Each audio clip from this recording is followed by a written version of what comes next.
Hey everybody. So I just wanted to take a moment to discuss the top section here of lesson 5.3, tangent lines of circles. So the first part, tangent to a circle. A tangent is a line that's in the plane of the circle. Plane just means the same flat surface. A line in the plane of a circle that intersects the circle at exactly one point. And intersects just means that it's touching, it's hitting the circle at exactly one point.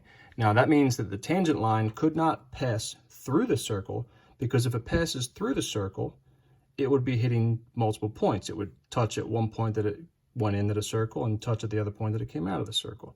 So a tangent line is on the outside of the circle, and it's almost kind of ricocheting off the circle. Okay, it's a straight line, so it doesn't bounce. It ricochets off the circle and it touches at just that one point. Okay, the point of tangency, it's that very point where the circle and the tangent line meet. All right. Okay, so tangent theorem 1.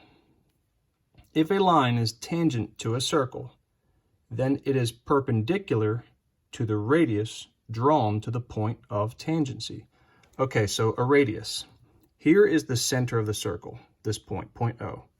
If I were to draw a line from point O to the point of tangency, right, where the tangent line and the circle meet, what it's saying, what this theorem says, is that any radius drawn, radius is just the line that goes from the center of the circle to the edge of the circle, any radius drawn to a point of tangency is always going to be perpendicular to that tangent line. So this radius and this tangent line are perpendicular to each other, meaning that they create right angles. So you got one here and you got a right angle there. Okay. The converse to theorem 1. If a line is perpendicular to a radius of the circle at its endpoint on the circle, then that line is tangent to the circle. So in other words, we knew that this was a tangent line. Therefore, I'm talking about tangent theorem 1. We knew that this was a tangent line, so therefore this radius must be perpendicular to that line. However, what this one's saying, what if we did not know if this was a tangent line? What if we were unsure?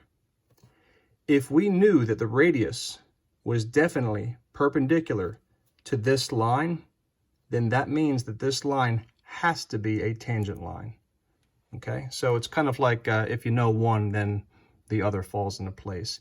If you knew that this was a tangent line, then that radius has to be perpendicular to it. Where if you knew that this radius was perpendicular to that line, then this line has to be a tangent line.